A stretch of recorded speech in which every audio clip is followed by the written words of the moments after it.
What's up guys welcome to our YouTube channel once again. और आज हम बात करने वाले हैं चार्ली मंगर के बारे में। चार्ली मंगर और चार्ली अल्मनाक एक किताब भी है, अल्मनाक ऑफ नहीं, चार्ली अल्मनाक नहीं है, चार्ली अल्मनाक है किताब, चार्ली मंगर की ही किताब है इनफैक्ट। और बहुत ही इंटरेस्टिंग किताब है वो। मैंने ज़्यादा पढ़ी नहीं है उसके बारे में, पर मैंने उसके बारे में बहुत पढ़ा है, मैंने बुक नहीं पढ़ी।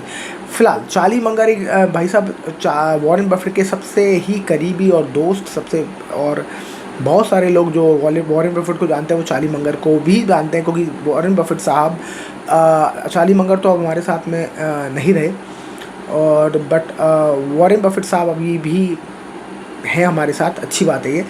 और क्योंकि he is one of the कहते हैं गॉड ऑफ इन्वेस्टिंग। और तो वॉरेन बफेट जो है अभी हमेशा आप देखोगे चार्ली मंगर के साथ अपनी कॉन्फ्रेंस मीटिंग करते थे, और जितने भी इन्वेस्टर हैं इंडिया से जाते थे देखने और मिलने, वो चार्ली मंगर और वॉरेन बफेट को साथ में बैठ के देखते थे। और जब भी वो मीटिंग्स होती थी तो मैंने बहुत सारे उसकी मीटिंग्स के फुटेज देखे हैं यूट्यूब पर। तो जब भी ये मीटिंग्स होती थी तो आप देखना दोनों साथ में बैठ के बात कर रहे होते थे, और उसके बाद वॉरेन बफेट कुछ बोलते थे, उसके बाद बोलते थे हाँ what do you think Charlie, फिर वो चार्ली उस पर जवाब देता था। तो वो दैट वाज अ कन्वर्सेशन, मतलब एकदम ऐसी दोस्ती थी दोनों के बीच में, कमाल की दोस्ती थी। हालांकि वॉरेन बफेट की थोड़ी सी वेल्थ चार्ली मंगर से ज़्यादा है। इनफैक्ट एक रिपोर्टर ने बोला भी था कि वॉरेन बफेट तुमसे ज़्यादा अमीर कैसे है, तुम ज़्यादा स्मार्ट लगते हो मुझे। तो ऐसा कुछ हुआ भी था उनके बीच में कन्वर्सेशन, और उसके ऊपर चार्ली मंगर ने बहुत ही मजाक तरीके से उस बात को हैंडल किया था, उस बात को, ना कि ये कि वो मेरा राइवलरी है और ये है। आपस में उन्होंने अपनी दोस्ती को बीच में बिल्कुल भी आने नहीं दिया, और बहुत ही स्मार्टली विटी नेचर के साथ उन्होंने जवाब दिया था। फिलहाल चार्ली मंगर एक अमेजिंग इंसान थे, और उनका जो विटी नेचर है, जो जिस तरीके से वो मजाक करते थे और जिस तरीके से वो बोलते थे, वो बहुत ही इंटरेस्टिंग था। तो बहुत सारे जो इन्वेस्टर यहाँ से जाते थे वो सिर्फ उनकी एनुअल कॉन्फ्रेंसेस के लिए वो बहुत इन्जॉय करते थे उन दोनों की कन्वर्सेशन, और उसमें जो ह्यूमर आता था उसमें। तो फिलहाल आई विश हम जीते जी एक बार वॉरेन बफेट से ज़रूर मिले जाके। हालांकि वो बहुत ज़्यादा, he is very old now. और I wish if I could go once again, I could go one time at least and meet him, that would be so great. क्योंकि वो जब kind of personality Warren Buffett साहब जो अभी बचे हुए हैं जो हैं, वो बहुत ही अमेजिंग हैं, और बहुत सुना है उनके बारे में। तो आई विश लेट्स सी। फिलहाल चार्ली मंगर के बारे में हम 10 प्रिंसिपल्स पढ़ने की कोशिश करेंगे जो उनकी किताबों से मिलते हैं, जो उनकी कोट्स से मिलता है। तो बहुत सारे उनके कोट्स हैं जिससे हमने थोड़ी चीज़ें क्लैरिटी मैंने निकाली है थोड़ी सी अपनी लर्निंग के लिए, और वो आपके साथ शेयर करने की कोशिश करूँगा मैं। तो आप, मुझे लगता है कि उससे आपको भी बहुत कुछ सीखने को मिलेगा, और मुझे लगता है इन वीडियोज़ के थ्रू आप भी काफ़ी कुछ सीखते हो, पर मैं बहुत ज़्यादा सीखता हूँ वीडियोज़ बनाते वक्त, क्योंकि मैं उसके बारे में लिखता हूँ, समझता हूँ, फिर उसको अंडरस्टैंड करता हूँ, फिर उसके बाद आपको एक्सप्लेन करता हूँ। जब तो कोई भी चीज़ आप जब पढ़ाते हो या बताते हो किसी चीज़ को, जब तक वो आपको अच्छे से ना हो तब तक आप किसी और को समझा नहीं सकते। इनफैक्ट जब आप किसी और को समझाते हो तो आपको और ज़्यादा क्लैरिटी मिलती है। तो यार पहला पॉइंट पकड़ने की कोशिश करते हैं, विच इज़ सीख विजडम कॉन्स्टेंटली। तो चार्ली मंगर साहब कहते हैं कि लगातार आपको सीखते रहना है, पढ़ते रहना है, आगे बढ़ते रहना है। आपको शॉर्टकट नहीं मारने, लाइफ में शॉर्टकट के लिए कोई जगह नहीं है। उन्होंने कहा कि धीरे धीरे एक बड़ा अच्छा उन्होंने कोट भी बोला इस बारे में कि the only thing which you can do is you can be as a human you can be a little more wiser than yesterday. So just आपको विजडम कॉन्स्टेंटली सीख करना है, धीरे धीरे आपको बेटर इंसान बनना है, ज़्यादा विजडम के साथ थोड़ा सा ज़्यादा वाइस बनना है एवरी सिंगल डे, और with every small improvement you can actually drastically improve. और एक एटॉमिक हैबिट्स करके भी एक किताब है, उसमें भी कहा था कि छोटा सा आप एक चेंज करो एक दिन, और हर दिन वो करोगे, जब आप लॉन्ग स्पैन में वो करते हो छोटा सा चेंज, तो वो बहुत बड़ा इम्पैक्ट आपकी लाइफ में लाता है। आगे चलते हैं। दूसरा पॉइंट है avoid stupidity rather than chasing brilliance. तो इस पर भी बड़ा ध्यान देते हैं। चार्ली मंगर साहब कहते हैं कि भाई अवॉइड स्टुपिडिटी को अवॉइड कर दो रादर देन चेसिंग ब्रिलियंस। तो उन्होंने कहा कि ये बहुत इंपॉर्टेंट है, रादर देन कि आपको क्या करना चाहिए, उससे भी ज़्यादा इंपॉर्टेंट है कि आपको क्या नहीं करना चाहिए। तो अगर आपको ये पता है कि आपको क्या नहीं करना है, तो आप एक ऑलरेडी आप पे एडवांटेज है। इनफैक्ट उन्होंने एक अपने कोट में बोला भी था कि it is amazing to see how just not doing the wrong things can make people like us billionaires. तो उनको पता है कि क्या चीज़ नहीं करना है, क्या चीज़ से सट्टा नहीं करना है, तो वो उस पर बैठे हुए कि don't lose the money at least, right. तीसरा इंपॉर्टेंट पॉइंट है प्ले द लॉन्ग गेम। ये उन्होंने इसके लिए एक बड़ा इंटरेस्टिंग कोट कहा है कि money is not made in buying और selling but it is made in the process of waiting. तो waiting actually makes you money. और बहुत ही देखिए यही इनका खासियत है, जो एक छोटी सी लाइन में 4 शब्दों में जो ये बोल देंगे उसमें बहुत सारा विजडम छुपा होगा। तो चार्ली मुंगर इसलिए कहते हैं कि शायद विजडम को सीख करते रहो लगातार ज़िंदगी में, तो धीरे धीरे उन्होंने भी अपना विजडम धीरे धीरे एक्वायर किया है। और तो प्ले द लॉन्ग गेम कोई शॉर्टकट नहीं है सक्सेस का। अगर आप शॉर्टकट सक्सेस के लिए सोचते हैं तो आज एक दिन आप ज़रूर जी सकते हैं, एक दिन आप अमीर हो सकते हैं, पर अगले दिन आप वो पैसा ज़रूर खो देंगे क्योंकि आपको लॉन्ग गेम खेलना आता ही नहीं है। और the entire wisdom lies in the long game.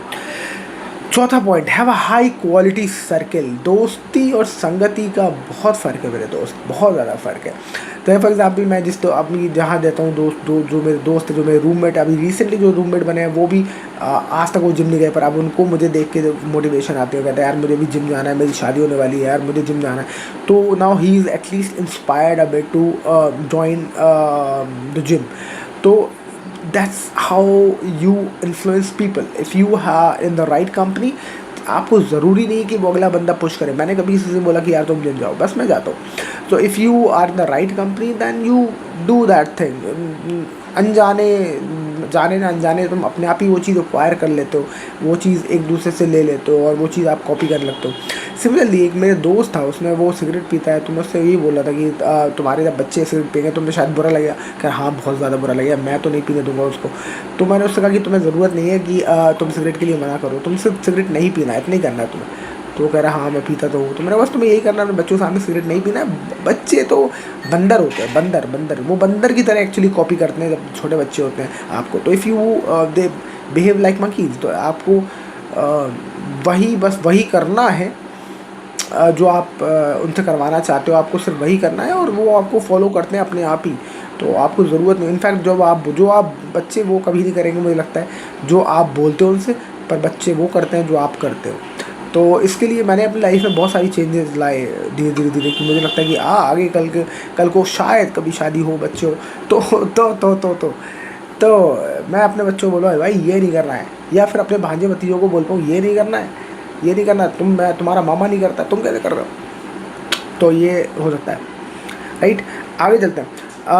B rational and strong and emotionally stable. बहुत इंपॉर्टेंट है बीइंग रैशनल, बहुत मुश्किल है बीइंग रैशनल, स्पेशली जब आप इमोशनली बहुत ज़्यादा डेवलप होते हैं। स्पेशली इंडिया में देखा जाए तो हम बहुत ज़्यादा इमोशनल ड्रिवन होते हैं। इनफैक्ट जब मैं बाहर जाता हूँ देखता हूँ लोगों को, तो वो they are very rational, they are very practical, और वो अपने आप को ना बहुत ज़्यादा एसोसिएट नहीं करते किसी चीज़ से। और जो कि इन इट्सेल्फ जो बहुत सारे हमारे योगी सन्यासी लोग कहते हैं, वो भी अपने आप को एसोसिएट नहीं करते चीज़ों से। वो कहते हैं कि मैं अपने आप को इन सब चीज़ों से एसोसिएट नहीं कर पाता हूँ। तो वो भी यही कहते हैं। और इनफैक्ट बहुत सारे जो विदेशी हैं वो इस बात को बहुत फॉलो करते हैं। They don't associate themselves very strongly with something, ना कि वो रिलीजन हो, ना वो रिश्ते नाते हो। और इसके लिए इसी वजह से वो बहुत रैशनल सोच पाते हैं। और रैशनल सोचना एक आर्ट है, बहुत मुश्किल है, आपको प्रैक्टिस करना पड़ता है रेगुलरली। तो आपको रेगुलरली रैशनल सोचना है। जब भी आप सोचते हो तो आपको पूछना है कि आपको ये इमोशनली आपको लग रहा है या फिर इसमें सच में वैल्यू छुपी है।